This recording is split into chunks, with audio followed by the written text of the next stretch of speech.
Hop. Exit. Bonjour à tous, c'est Feldup. Aujourd'hui, Feldup, pas Feldup. ce Findings va être un peu spécial. Ça fait un moment que j'ai envie de le faire, ce Findings en particulier. Et j'hésitais beaucoup à faire cette vidéo, sachant qu'on va parler de sujets très lourds. Voilà, il y a des trigger warnings assez évidents. Si vous êtes très sensible à certaines choses, n'allez peut-être pas regarder cette vidéo. On passe des coups de téléphone tout le temps. Que ce soit pour parler à quelqu'un qui nous est cher, hein, voilà, qui peut être éventuellement à plusieurs kilomètres de là où on vit, mais également pour d'autres raisons. Par exemple, si vous êtes dans une situation un peu grave, il est clair que appeler la police est toujours un bon moyen de vous en sortir. Pareil, appelez les pompiers, appelez le SAMU. Il faut savoir que vous êtes enregistré très souvent lorsque vous appelez. Si vous appelez la police, vous êtes enregistré et votre appel rentrera dans des archives. Si vous appelez les pompiers, c'est pareil. Si vous appelez le SAMU, c'est pareil. Parfois, vous pouvez faire le choix, lorsque quelqu'un vous appelle, d'enregistrer la conversation téléphonique à l'aide d'une application. Beaucoup de gens enregistrent des choses. Et la raison pour laquelle la majorité des services téléphoniques enregistrent vos conversations, c'est parce que ça peut très facilement être utile pour des inspecteurs, des enquêteurs. Mais les refs, les appels, c'est pas judiciairement parlant, enfin je sais pas c'est quoi le terme exact, mais est-ce que ça vaut pas zéro un enregistrement téléphonique? Je crois que c'est même pas une preuve que tu peux présenter dans un tribunal ou je sais pas quoi. C'est aux States, je sais pas. Ouais, j'avoue, ça doit être. Ou même la police pour Le plan résoudre me des fume. mystères Ouais. ou résoudre des Sa tête, elle est bien situations proche là. très compromettantes. Aujourd'hui, nous allons parler de 4 appels téléphoniques effrayants, dont 3 sont au centre de mystères encore aujourd'hui irrésolus. Numéro 1. Le Antoinette kidnapping de Antoinette Kayedito. Kayedito. J'avais envie de parler de cette histoire depuis presque le début de Findings. J'espère Ah ouais que cette histoire va vous fasciner, vous effrayer et vous dégoûter autant qu'elle m'a affecté à une période. Antoinette Kayedito est une fille américaine née en décembre 1976. Elle est née d'une mère, Penny Kayedito, qui a dû l'élever seule pendant la majorité de sa vie, jusqu'au divorce qu'elle a fait avec le père de Antoinette, qui s'appelait Anthony Monotoya. Elle a également 2 sœurs, Wendy et Sally. Ça va être important pour le reste de l'histoire. L'histoire de Antoinette est absolument déchirante, vraiment. Pour vous dire... Attendez, les refs, c'est une dinguerie. Mon daron, il est quasiment né en 1940. C'est une dinguerie. Les refs, je me moque pas de lui, hein, mais la date, elle me choque dans ma tête. C'est pas possible. Ouais, je sais pas. C'est pas possible. 1940, mais c'est pas vrai. Attends, 1950. Attends, il a quel âge? Ouais, il a plus de 60 ans. Hein. Putain, le temps passe vite quand même. Tout se passe en une nuit, avant de commencer l'un des C'est un mystères les noyasse. plus actifs C'est un noyasse de de ces ouf. 40 dernières années. Antoinette a disparu de chez elle le 6 avril 1986. La mère de Antoinette était partie boire un verre avec des amis, tandis qu'elle avait laissé une babysitter s'occuper de ses filles. Elle revient à minuit un peu bourrée, voilà, et elle demande donc à la babysitter de partir, et là, à partir de maintenant, elle tombe dans le sommeil complet, rien ne pourra la réveiller. Or, je pense qu'elle aurait peut-être elle aimé vérifie pas pouvoir si elle se se fie. réveiller, sachant ce qui allait se passer quelques heures après.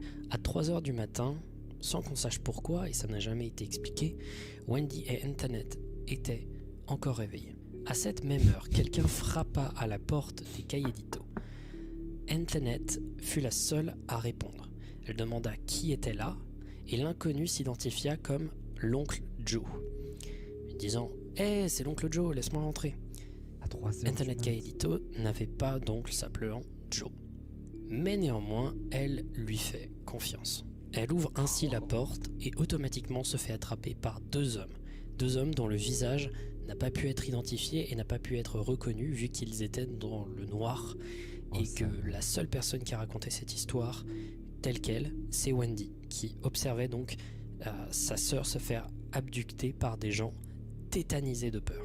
Donc évidemment, lorsqu'elle se fait saisir, elle se débat, etc. Mais elle fut maîtrisée et mise dans un van marron.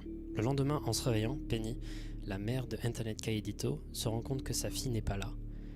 Et c'est après avoir un peu fouillé la maison et être allée chez les voisins voir ce qui s'était passé qu'elle appelle tout de suite la police. Et c'est ainsi que commença la traque, toujours inachevée, d'Antoinette Cayedito. Aujourd'hui encore, personne ne l'a retrouvée. Il y a bien eu des moments où des gens ont pensé l'avoir trouvée, mais elle passait toujours entre les doigts des gens. Et c'est notamment arrivé dans 2 cas. Notamment un qui implique un appel téléphonique qui a été fait au 911, donc la police américaine. Un appel absolument terrifiant. Ça se passe 1 an après la disparition d'Antoinette. La police reçoit un appel d'une jeune fille. Le voici.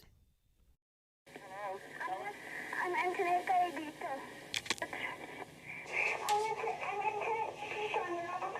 Okay, whereabouts in Albuquerque? Who said it could use a phone? Hello? Attends, quoi? Okay, whereabouts in Albuquerque? Who said C'est du coup ce phone. it could use a phone? Hello? C'était la voix d'une daronne, ça. Antoinette, where are you? Antoinette, who said it could use a phone? Ouais, je sais, moi aussi ça me met très mal à l'aise. Pour ceux qui ne comprennent pas Oh, trop ce sa qui se mère, la passe, pute. il y a une personne qui s'identifie comme Antoinette Cayedito qui appelle la police en étant totalement affolée.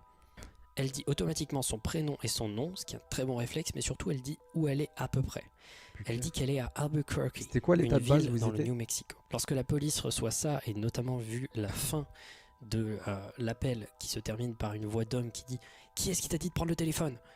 Évidemment, ça fout les chocottes. Certaines personnes pensaient à ce moment-là que c'était peut-être un numéro de téléphone soit qui faisait une très très mauvaise blague, soit que c'était un appel téléphonique qui était joué par des gens, soit les kidnappeurs de Antoinette pour envoyer un message subliminal pour dire « Hé hé, on l'a tué » ou alors « Hé hé, on l'a en contrôle » simplement pour se moquer de la police. Ou sinon, il y a éventuellement la possibilité qu'Antoinette Cayedito ait véritablement appelé la police pour leur dire Bah, je qu'elle pense. était tout simplement en danger. Cette théorie pense. est plus ou moins confirmée par la mère d'Antoinette Cayedito qui dira que c'est exactement la voix d'Antoinette et que cet appel est pour elle complètement traumatisant. Aïe, aïe, On aïe, pensait c'est que énorme. nous n'allions jamais retrouver Antoinette après cet appel, tout simplement parce que des gens sont allés à Albuquerque et ont cherché. Les refs, je vous souhaite à personne, je souhaite ça à personne de perdre un proche kidnappé, enlevé, séquestré sa mère. C'est tellement horrible. Vous imaginez sa mère, le nombre de fois qu'elle a dû replay l'enregistrement de l'appel téléphonique. C'est sa mère, elle doit connaître chaque décibel par cœur du son de ce répondeur. Sa mère, c'est un truc de ouf. Tant qu'ils Putain, pouvaient tu deux dors hommes plus en fait. qui tiendraient une fille abandonnée dans un van marron ou d'autres choses. Ils cherchaient tous Antoinette.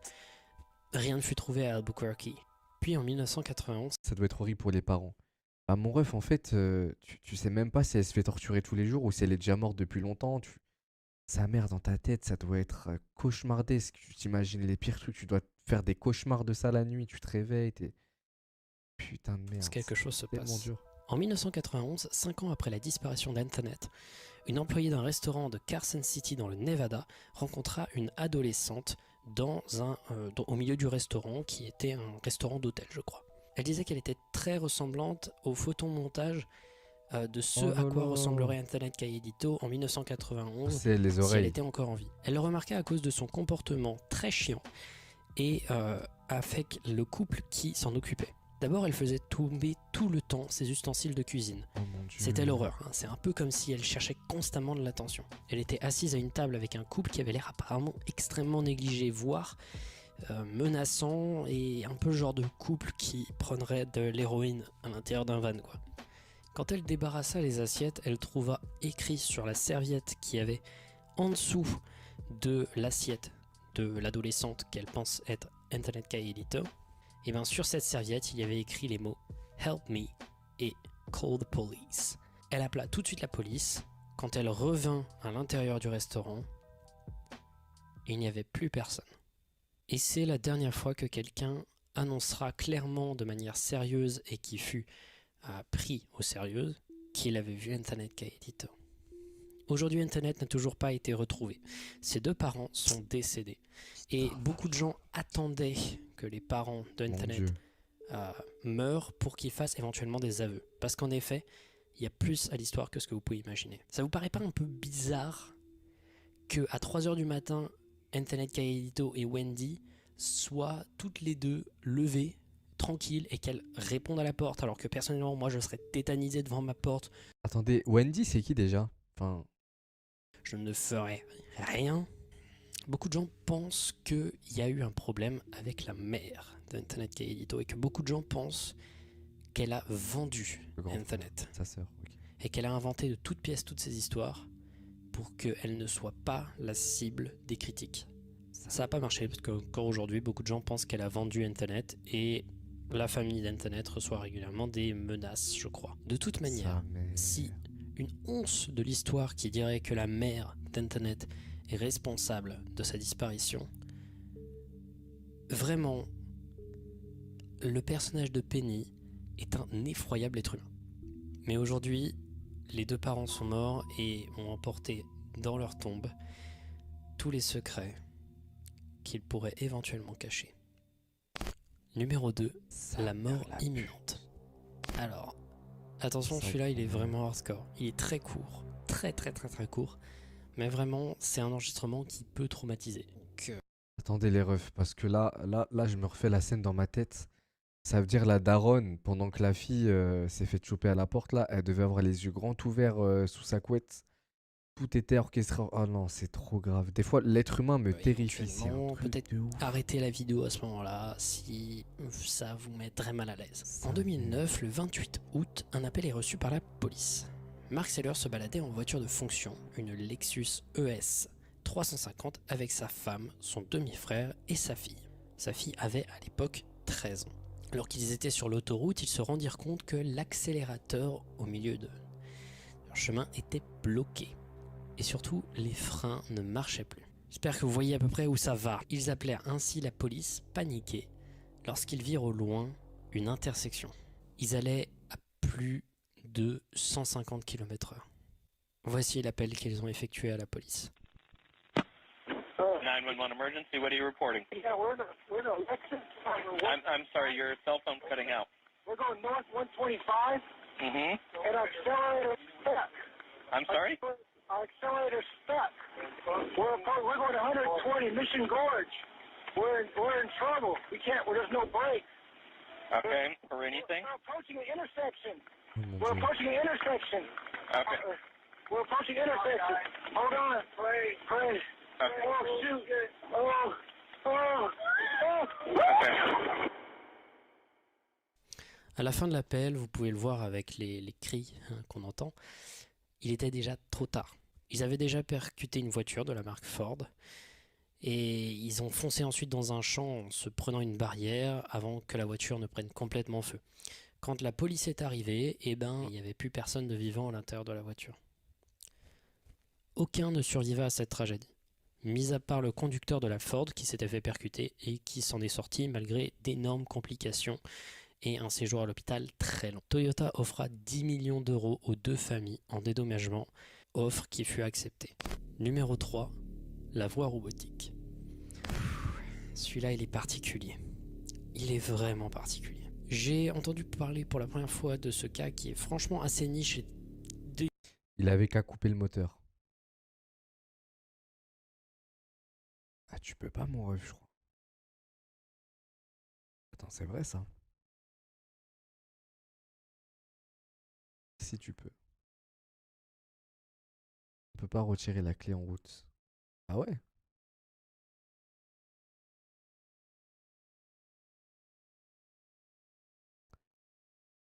Frein à main. Frérot, tu mets le frein à main à 120 km/h, tu fais des tonneaux, t'as Fast and Furious 9. Tu peux pas, tu peux pas, frérot, le frein à main, je pense pas.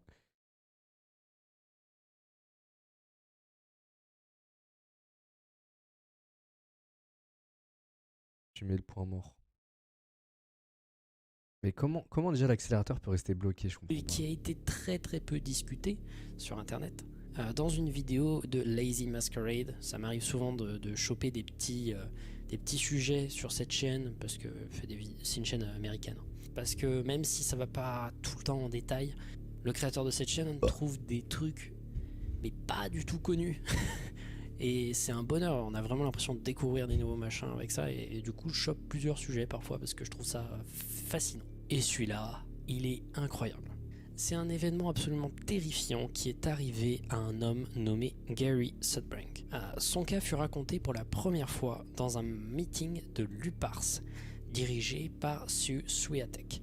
L'UPARS, pour ceux qui veulent savoir, c'est l'UFO and Paranormal Research Society. Donc on pourrait croire que l'événement n'est pas sérieux, étant donné que voilà, UFO, paranormal, voilà, ça fait pas très sérieux quoi. Mais pourtant, Ça fait pas très sérieux, quoi. Gary, à l'époque, vivait dans le Texas, mais vient originalement de New York. En réalité, il était au Texas pour ses fonctions de militaire. C'est un homme qui est engagé dans les forces militaires américaines. Il ne revient chez lui que quelques fois, voilà, pour dire coucou à la famille.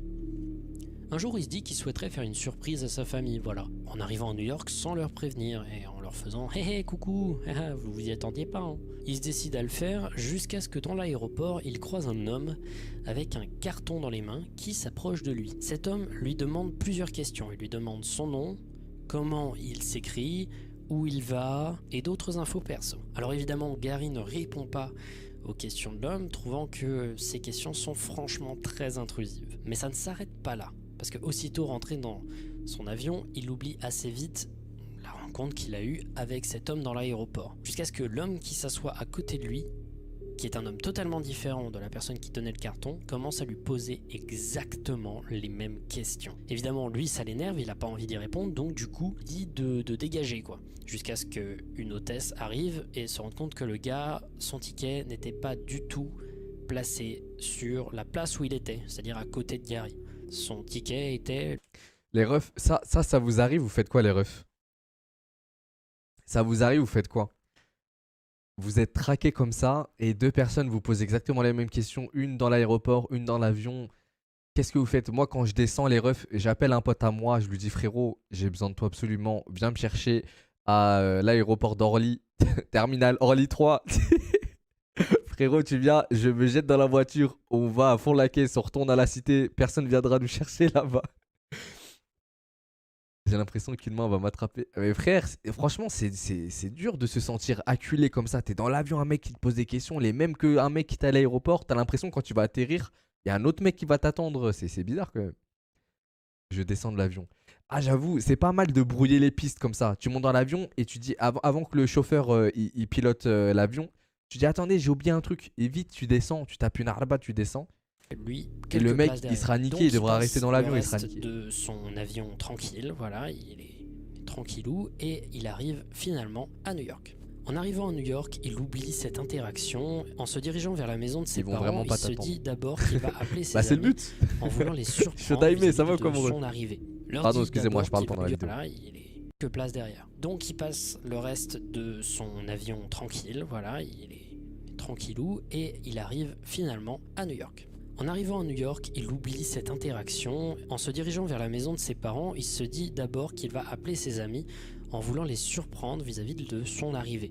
Leurs amis, quand il reçoit l'appel et qu'il dit « Hey, je suis à New York », ils ne réagissent pas du tout avec joie, ils ne réagissent pas avec surprise, mais Et ça, c'est trop gênant, les refs. En fait, faut vraiment se croire pour le roi du monde pour faire une surprise pareille. Zarma, t'as pas vu tes potes depuis 2 ans. Tu viens en surprise. Et devine qui est en ville aujourd'hui. C'est Bibi. Tout le monde s'en bat les couilles, frère. Ils sont en train de faire la sieste à la maison. Ils sont en train de et jouer. ils lui disent juste « De quoi tu parles ? Tu m'avais dit que t'allais à New York hier ». Alors évidemment, Gary n'a pas du tout fait ça. Il a vraiment fait en sorte que ce soit une surprise pour tout le monde. Mais les amis sont catégoriques. Quelqu'un avec un appel masqué, qui avait exactement la voix de Gary, leur a dit « J'arrive à New York demain ». Alors sur le moment, il se flippe un peu et se demande pas si quelqu'un, notamment un ami qu'il aurait eu à la base militaire, n'aurait pas fait une mauvaise blague où il aurait en fait dit à toutes les personnes à New York qu'il allait revenir. Mais déjà, ça aurait impliqué qu'il y ait une personne à la base qui connaisse le numéro de tous les amis de Gary, mais également ça voudrait dire que quelqu'un savait à la base qu'il allait retourner à New York pour le week-end, ce qu'il n'a dit à personne en fait. En arrivant chez ses parents, c'est là qu'il commence à vraiment se dire que quelque chose ne va pas du tout. ses parents sont au courant qu'il allait venir à New York. Si encore une fois quelqu'un a le contact de sa famille et a dit qu'il allait venir alors qu'il l'a dit à personne. Et il commence à recevoir des appels masqués sur le téléphone fixe de sa maison. Dans ces appels, une voix robotique lui demande des questions répétitives qui semblent préenregistrées. Notamment « How long are you back from Texas ?» « Combien de temps avant que tu reviennes au Texas ?» et « You are being impersonated by the other voice » Littéralement, l'autre voix se fait passer pour toi. Les appels continuent et continuent constamment, et passe donc de l'éventualité d'un prank rigolo entre des potes qui ont juste envie de se foutre de la gueule d'un mec qui est dans la même base militaire, à juste de l'harcèlement pur et simple, voilà, mais juste purement creepy. Ça énerve tellement Gary qu'il se décide à les enregistrer. Et donc, voici la voix qui le harcelait. Vous allez pouvoir voir et si j'entends la voix de que c'est Crazy Frog, probablement une voix enregistrée sur une cassette qui est rejouée plus lentement pour donner cet effet un peu robotique. Et vous pouvez entendre, si vous écoutez attentivement, le bruit de quelqu'un qui remonte cette cassette. Yeah, hold on a second. Yeah, what is your question? I'll answer it. So how long were you going to be back from Texas?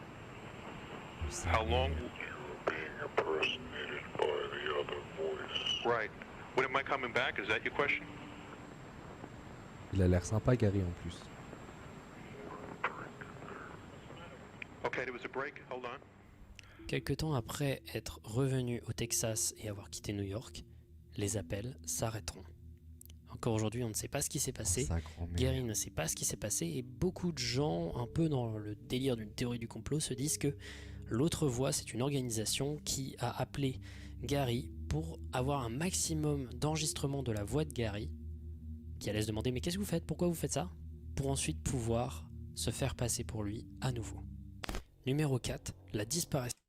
Elle est ref. Je sais pas vous. Elle est ref. Moi, je suis pas tout ce qui est complot et tout.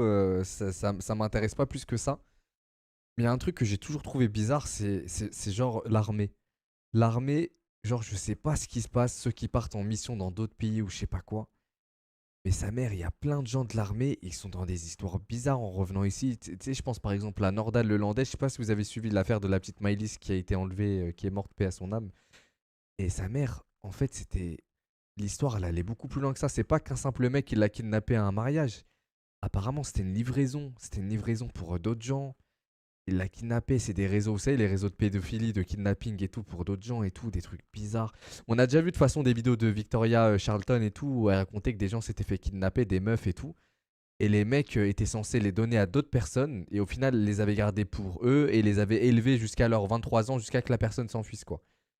Et sa mère, je sais pas ce qui se passe à l'armée, mais j'ai l'impression là-bas, ils se font laver le cerveau, ils rentrent dans des sectes, ils doivent livrer des enfants. C'est bizarre, sa mère. Pas tout le monde, hein, bien sûr, mais De Brandon Lawson. il y a des Celle-là organisations aussi, c'est cheloues partie de derrière. celle dont je j'avais vous envie jure. de parler parce que le mystère C'était une livraison de comme Brandon Marc Dutroux. Lawson, Exactement. encore aujourd'hui est très Exactement. actif et pourtant l'affaire a déjà été fermée par les forces. Mais ça n'a pas de rapport, du coup, il y a très peu de cas de ce type. Bah, bien sûr, ça doit être 0,5% de cas de ça, mais souvent, c'est des gens de l'armée, je sais pas, c'est bizarre. Ils ont souvent le même profil, en fait. Je sais pas s'il y a une. Forces de police Je qui sais ont pas. considéré que ça ne servait à rien de la continuer, alors que tout le monde veut savoir ce qui s'est passé. Le jeudi 8 août 2013, Brandon Lawson, qui avait 26 ans à C'est juste l'époque, des mecs bizarres à l'avoir s'engueule carmé. Si, si. énormément Pas avec tous, sa mais copine. souvent, C'est c'est vraiment une lié, je engueulade jure. très vénère. Tellement vénère qu'il se dit j'en peux plus, il faut que je fasse un léger break, voilà, il faut que je dorme non pas ici mais chez mon père ce soir. Son père il est à 3 heures de chez lui. Et donc il se dit bon tu me saoules, je reviens demain, je vais dormir chez mon père, là je supporte plus. Il prend la voiture à minuit. Même si son père lui avait dit ouais mais je suis pas très chaud pour que tu viennes parce que tu vas arriver genre à 3h, 4h du matin, j'ai pas trop envie, mais lui il dit ta gueule, moi je veux venir, j'en peux plus. Il y va, il regarde même pas sa jauge d'essence, il regarde rien, il y va, je crois qu'il prépare même pas un pyjama, il arrive et il file droit comme le vent, fier comme un élan. Et évidemment, quelques dizaines de kilomètres après, Brandon Lawson, il tombe à court d'essence. Il est au milieu de la route, au milieu de nulle part, et quelque chose se passe. Il appelle d'abord son frère et lui dit j'ai un gros problème, je sais pas ce qui se passe, j'ai besoin d'aide. Viens me chercher. Quelques temps après avoir appelé son frère, il appelle tout de suite la police et, d'une voix complètement affolée, explique quelque chose. L'enregistrement se termine, mais je vous le montrerai après. Parce que, après l'enregistrement du téléphone, la police arrive. Quelques dizaines de minutes après, le frère de Brendan Lawson arrive aussi. Et il n'y a personne. Maintenant, je vais vous faire écouter cet appel téléphonique. Mais surtout, gardez en tête une chose. Il y a beaucoup de choses à analyser dans cet appel téléphonique. Notamment, éventuellement, vous seriez capable, en écoutant assez bien, d'entendre une deuxième voix et un coup de feu. 911 emergency. Les refs, pour clôturer le truc par rapport à l'armée, en fait, je mets pas tout sur le dos de l'armée. Il y a des gens bizarres qui viennent de partout, de tous les milieux, toutes les origines, toutes les ethnies, toutes les religions. C'est pas que l'armée.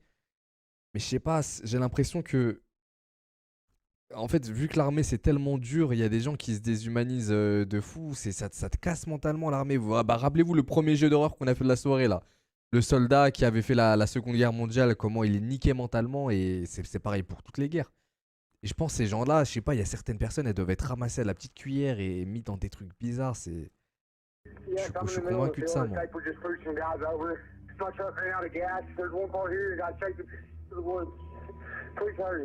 Okay, now run that by me. We're not talking to him. I actually ran into him. Ah, you ran into him. Okay. Got the first guy. Do you need an ambulance? Yeah, no, I need the cops. Okay. Is anybody hurt? Hello? Got the first guy. Got the first guy. En boucle? Maintenant, il y a deux théories sur le mystère de la disparition de Brendan Lawson.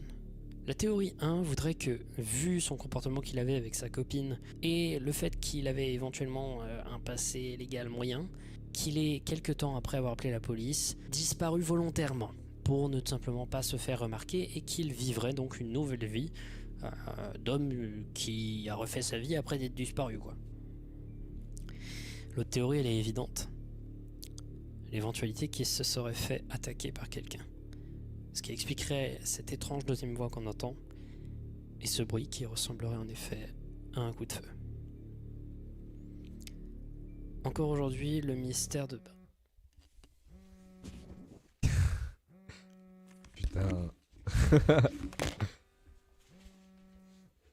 Il casse les couilles. Coupe ça au montage, Zabi. On est à fond dans l'histoire là.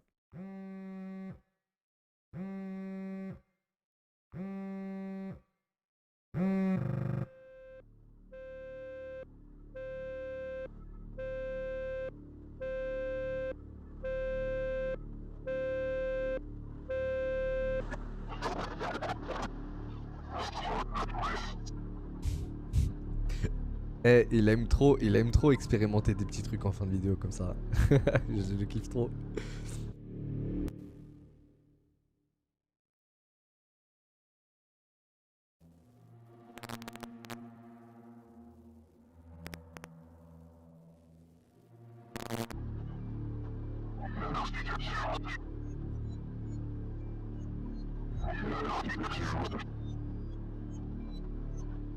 Oui, bon.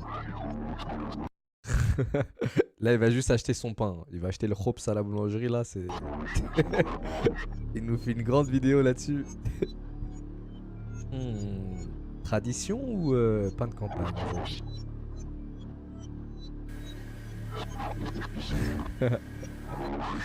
J'avoue que la vidéo était pas mal. La vidéo était pas mal.